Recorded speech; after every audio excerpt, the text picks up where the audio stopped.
Hey everyone, welcome back. Today, we're diving deep into fundraising, specifically how to get better at it.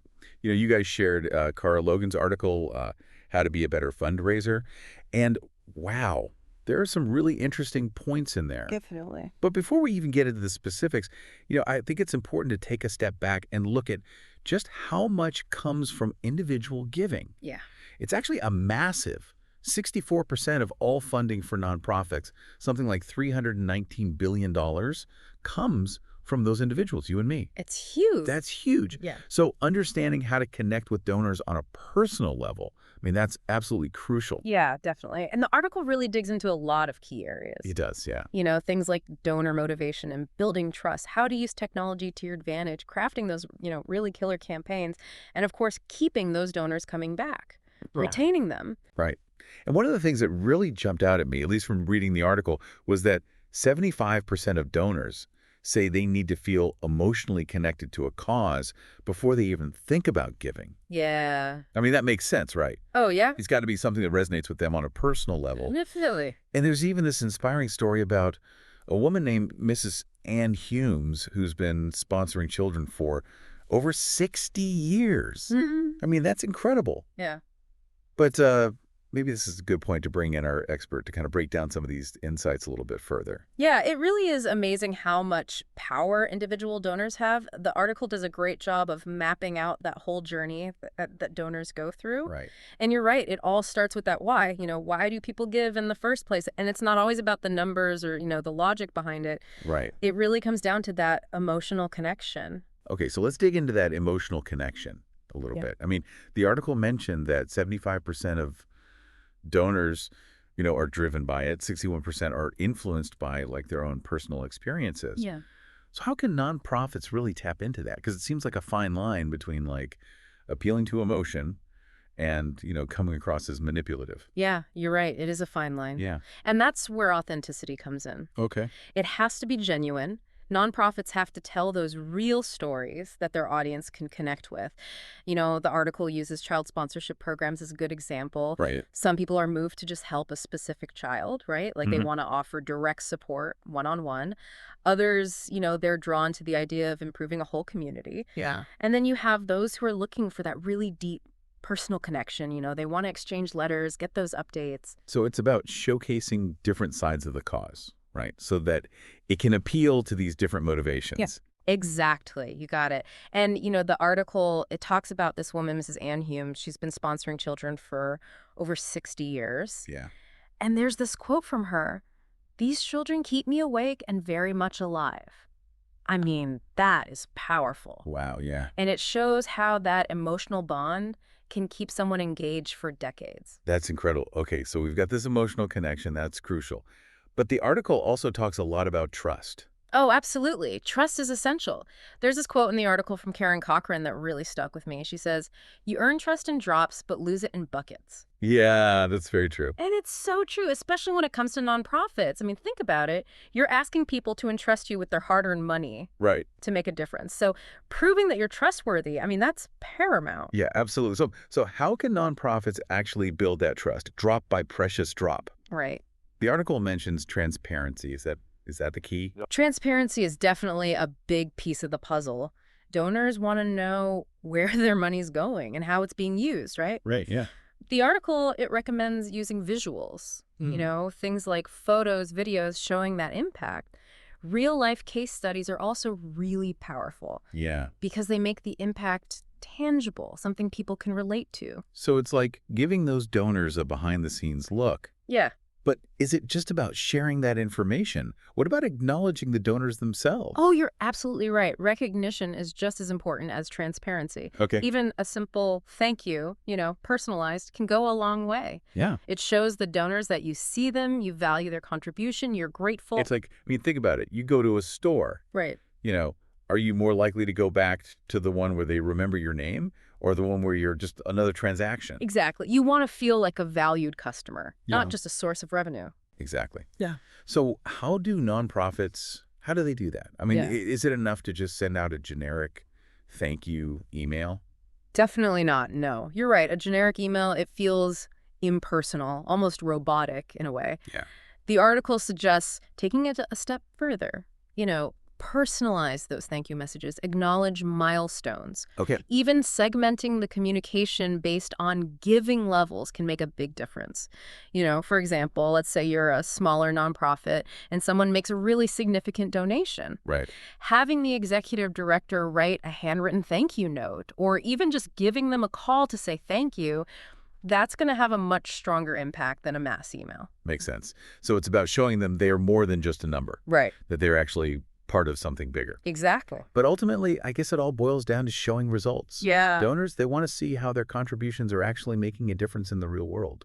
Absolutely. Transparency, recognition, those build trust. But you're right. Ultimately, donors want to see that tangible outcome. They want to know their money is being used effectively and that it's making a real difference. And that's where impact reporting comes in. Right. The article talks about how important it is to show how donations are being used. Right. So practically speaking, what are some ways to do that? There's so many creative ways to really showcase impact. Detailed reports, for example, with compelling visuals, data, that's a great starting point. Okay. But don't be afraid to go beyond just the numbers. Share those inspiring success stories. Highlight the real people whose lives have been changed by the generosity of your donors. Those stories are so powerful. I mean, it's what brings it to life. It humanizes the impact. It allows donors to connect with the cause on a much deeper level. Exactly. Imagine a donor who contributes to, let's say, a clean water project. Instead of just sending them a report with a bunch of statistics, share a story about a family who now has clean water because of their donation. That would be so much more impactful. Yeah, absolutely. It Yeah. creates that personal connection, like you said, and demonstrates that tangible difference that their contribution made. Exactly. Okay, so we've covered a lot here. The emotional side of things, the trust building, showing that impact. Let's shift gears a little bit and talk about crafting these, like, killer fundraising campaigns. Okay. The ones that grab attention. The article mentions organizations using good storytelling. Those see a 45% donor retention rate Yeah. compared to only 27% for those who don't. It's a big difference. This massive difference. It is. It all comes back to the power of storytelling. Stories have this amazing ability to connect with us on a deeper level. They make information more memorable, relatable, emotionally resonant. Yeah. And the article even gives this example of how the Save a Puppy Foundation, they personalize those welcome messages for new donors. Right. It just shows you even those little touches can create a more personalized and engaging experience. Donors are more likely to come back when they feel like they're actually seen, valued as individuals. Right. So how do we craft those compelling stories that resonate with donors? I mean, what are the key ingredients? The article seems to really break it down. It does. The first thing to remember is focus on the individuals, not just the statistics. Okay. Numbers are important, but they don't always evoke emotion. Instead of saying, we provided clean water to 100 families, tell the story of one family. Right. Describe their struggles, their hopes, how your organization changed their lives. It's so much more powerful. It makes the impact real. Exactly. And don't forget the visuals. A strong image or even a short video can enhance the story so much and create that emotional connection. Absolutely. A well-chosen image, it can speak volumes, and clear, concise language is key. Avoid jargon or overly technical terms. Right? The goal is to connect with donors on an emotional level, so keep that language simple, engaging, heartfelt. So it's telling a story that's both informative and emotionally engaging, using those visuals, clear language. Yeah. What about a call to action? Oh, yes. The article mentions that, right? Every story needs that clear call to action. What do you want the reader to do after they finish your story? Do you want them to donate, volunteer, spread the word, Right. make it super easy for them to take that next step? Okay, so it's about creating a compelling narrative Yeah. that moves the reader to action. Yeah. Okay, Yeah. that makes sense. We've covered a lot of ground here, Yeah. from the emotional connection, building trust, the art of storytelling. But in today's digital world, we can't just tell a good story. Right. We need to leverage technology. Yes, you got it. The article, it points out that 96%, that's a huge number, of nonprofits Yeah. say technology has been a big part of their It growth. makes sense. It makes sense, right? We live in a digital age. Yeah. And if nonprofits want to reach their target audience and really maximize their impact, they got to embrace these tools and platforms that are out there. Absolutely. And that brings us to a really interesting part of the article, which is a platform called Help You Sponsor, or HYS. Yes. HYS. Yeah, HYS is designed to make the whole sponsorship and donor management process so much easier. It's pretty fascinating. it is. Think about it. If you can automate tasks like sending out tax receipts and acknowledgments, that frees up so much time for your team to focus on actually building those relationships with donors. It sounds like a game changer for organizations, especially those running those sponsorship programs. For sure. The article mentions that it can cut down on all those admin tasks and streamline the communication. It does. But it also talks about this broader use of data in fundraising, not just within this specific platform. So I'm curious, what are your thoughts on that? Data is like gold for nonprofits. Right. You can use it to track those key metrics, like how often people are donating, what's the average donation size, and it helps you understand donor behavior, the patterns. Then you can use this information to personalize your communication, which can lead to more effective fundraising. So it's about working smarter, not harder. Exactly. The article even mentions that analyzing data can help you see which campaigns are really resonating with donors. Okay. That means nonprofits can tailor future appeals for even greater impact. Imagine being able to identify your most engaged donors and then invite them to special events or volunteer opportunities. Oh, yeah. It's brilliant. It takes fundraising from like a one-size-fits-all approach Yeah. to something much more targeted and personalized. Exactly. And then there's the whole online donation experience. Right. The article really emphasizes how important it is to make it easy for people to donate online. Right. Because no one wants to deal with a clunky website or a complicated form. Exactly. Nobody has time for that. No. So what are some things nonprofits should keep in mind in that area? Well, the article highlights a few things. Mobile optimization is huge. I mean, more and more people are using their phones to donate. Yeah, of course. Yeah. And you also want to offer multiple payment options. Right. Some people might prefer credit cards, others might use PayPal, Venmo. Yeah. The more options you offer, the easier it is for people to give. It's about removing all those barriers. Exactly. And what about those automated receipts and the recurring giving options? Those are great tools for improving the donor experience and really encouraging people to give again. Okay. Automated receipts, well, those make sure donors get confirmation of their gift right away. Right. Which is important for transparency and accountability. And recurring giving. Yeah. That lets donors set up automatic donations, monthly, yearly, and that creates a really reliable stream of income for nonprofits. Recurring giving does seem like a bit of a game changer for nonprofits. It is. The article mentioned that recurring donors actually contribute significantly more on an annual basis. But you know what? Before we dive into that, let's shift our focus a bit. Okay. We've talked about the why and the how of fundraising, from building trust and crafting those compelling stories to using technology and improving the donor experience. Let's focus now on that long game, building those lasting relationships with donors, making sure they stick around. Right. Retaining them. Yes, retaining them. It's interesting. The article really stresses that fundraising isn't just about getting new donors. Right. It's about nurturing the ones you already have. It's like any relationship, right? Exactly. You've got to put in the time and the effort. Yeah. And you've got to genuinely care to make it last. Exactly. And just like in our personal relationships, consistent communication, that's key. Right. I mean, think about it. How would you feel if a friend only called you when they needed something? Oh, yeah. Not great, right? No, not at all. It's the same with donors. Makes sense. You can't just show up when you need money. Right. You need to be cultivating those relationships all year round. So how can nonprofits do that? The article, it talks a lot about gratitude. Yeah. And the importance of having a solid thank you program. Gratitude is huge. Okay. It sounds simple, but a heartfelt thank you can make a world of difference. Yeah. It shows donors that you appreciate their contribution Yeah. and that it's making an impact. Okay. But is a simple thank you enough? Shouldn't it be a little more, personalized, a little more specific? You're right. You're right. Yeah. A generic thank you can feel a little impersonal, even insincere. Yeah. The article, it recommends going a step further. Okay. Personalize those messages. Instead of just saying, thank you for your donation, Yeah. acknowledge the amount they gave and maybe even mention how it will be used. Right. Okay. Like you could say, thank you so much for your generous gift of $100. This will help us provide 20 families with meals. That's so much better. Right. Yeah, it's much more impactful. It connects the dots a little more for them. Exactly. And what about thank you notes? Are those handwritten notes, are they still relevant these days, with everything being digital? They totally are. Really? Oh, yeah. Okay. Emails and phone calls, those are great for quick acknowledgement. But Yeah. a handwritten note, it adds a personal touch. It stands out. Yeah, I get that. Think about it. What if you got a handwritten note from the CEO of a company you support? Oh, wow. You'd feel pretty valued, right? Yeah. That, It shows they took the time to thank you personally. okay, so we've got personalized messages, handwritten notes.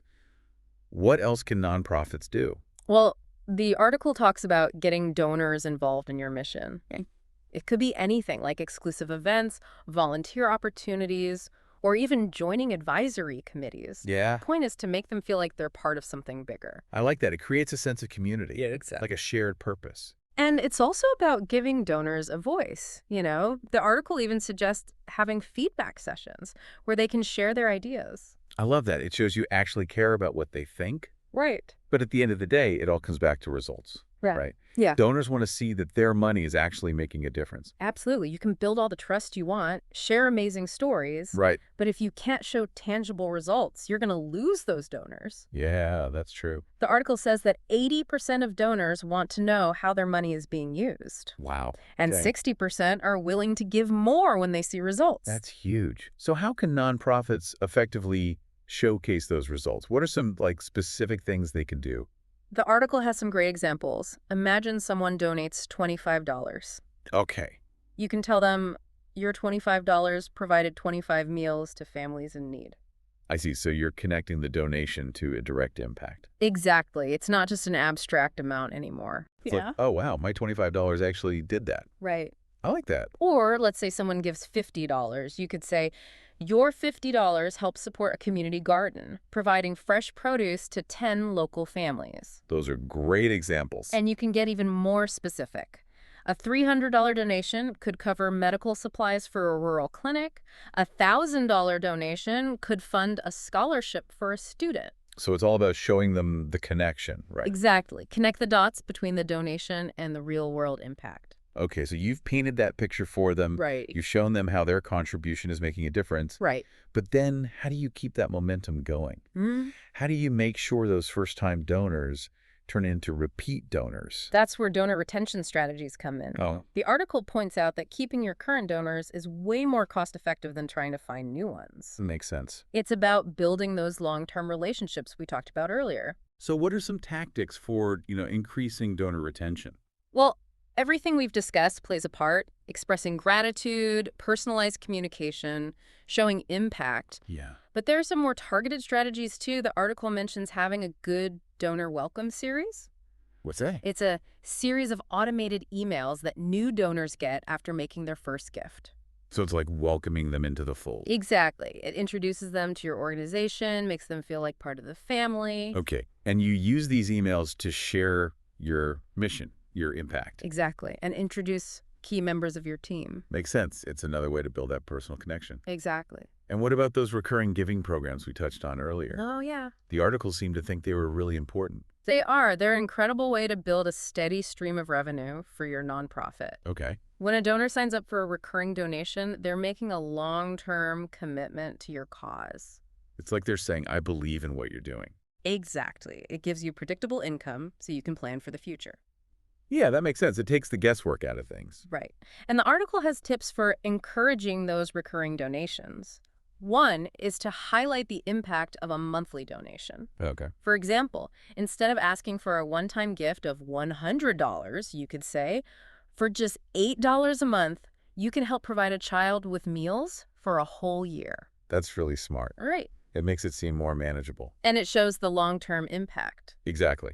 So what other tactics are there? You can offer incentives for signing up, like exclusive content or early access to events. Okay. It makes them feel like they're getting something extra for their commitment. It's like a VIP club for your biggest supporters. Exactly. And remember, it's all about building those relationships, showing donors you value them. So it's not just about sending an email every now and then. No, it's about genuine connection. Right. Understanding their motivations. It's in giving them a meaningful experience. So you treat them like partners, not just like walking wallets. Yeah. Exactly. When donors feel like they're part of something special, they'll stick around. That makes a lot of sense. This has been so helpful. I feel like I've learned so much about fundraising. I'm glad. But before we wrap up, I have one last question. Okay. Given everything we've talked about, the emotional connection, the trust, technology, all of it, Yeah. what advice would you give to nonprofits that are just starting out, just starting their fundraising journey? That's a great question. I think the most important thing is to remember that fundraising is a marathon, not a sprint. Okay. It takes time to build those relationships, cultivate trust, show impact. Right. Don't get discouraged if you don't see results right away. So patience is key. Absolutely. Oh, and never underestimate the power of a genuine thank you. That's great advice. A thank you can go a long way. Yeah, that's such good advice. A thank you, it really can go a long way in building those lasting relationships. Yeah. But speaking of getting started, I know the article also gave some pretty concrete steps, things nonprofits can do to up their fundraising game, even if they're, brand new to all this. What were some of those key takeaways? Well, one of the most important things is to start collecting data, like Right. right away. Even something basic just to track, average donation size, how often people are giving, how different campaigns are performing. All that can provide some really valuable insights. It's like having a fundraising GPS. Yeah, You got to know where you are before you can figure out where you're going. exactly. And the best part is you don't need fancy software or a huge budget to get started. Even just a simple spreadsheet can do the trick. So even small nonprofits, with limited resources, they can still benefit from Oh, this. absolutely. What else did the article recommend? Well, it really hammered home the importance of a solid thank you system. Remember that 48-hour window for a personalized note to first-time donors? Yeah. That's golden. It shows you care, that you're paying attention. Makes sense. A prompt and personalized thank you that can really make someone feel appreciated. For sure. And again, it doesn't have to be anything super complicated. Even just a quick email with a personal touch, it can be really effective. So data collection and a solid thank you system. Two great actionable steps. Anything else? Oh, yeah. They also really push for launching a recurring giving program. Okay. Recurring donors, they're like the holy grail of fundraising. They usually give way more annually than one-time donors, and it creates a really reliable income stream that you can count on. That makes a lot of sense. It Mm. helps with planning, budgeting, all that. Yeah. But how do you get people to actually sign up for recurring donations? Well, there are a few strategies. One is to highlight the impact of a monthly donation. Like, instead of asking for a one-time gift of, say, $100, you could frame it as, for just $10 a month, you can help provide a child with clean water for a whole year. That's a much better way to put it. It breaks it down, and it shows them what their contribution can do over time. What other tactics are there? Another good one is to offer incentives, things like exclusive content or maybe early access to events. The key is to make them feel like they're getting something extra for making that commitment. It's like a VIP club for your most loyal supporters. Exactly. And remember, it all comes back to building relationships, showing donors you really value their support. This has been an incredible deep dive into fundraising. We've learned so much, from donor motivation and building trust to, crafting those compelling campaigns and leveraging technology. But as we wrap up, I want to leave our listeners with one final thought. Okay, yeah. What's the big takeaway here? What should people be thinking about? Out of everything we talked about, what really stuck with me is that fundraising, it's not just about asking for money. Right. It's about connecting with people who share your passion, building genuine relationships, and inspiring them to make a difference. I love that. It's about building a community of supporters who are invested in your mission and, excited to be a part of your journey. Exactly. And remember, every donor, whether they give $5 or $5,000, they are making a difference. Absolutely. Never underestimate that. Well, thank you so much for joining us on this deep dive. I hope you found it informative and inspiring. It's been my pleasure. And to our listeners, keep exploring, keep learning. There are so many resources out there. And don't be afraid to, try new things, experiment a little. What works for one organization might not work for another. Right. Find what works for you. Find your voice. That's great advice. Mm-hmm. Until next time, keep learning, keep growing, and keep changing the world.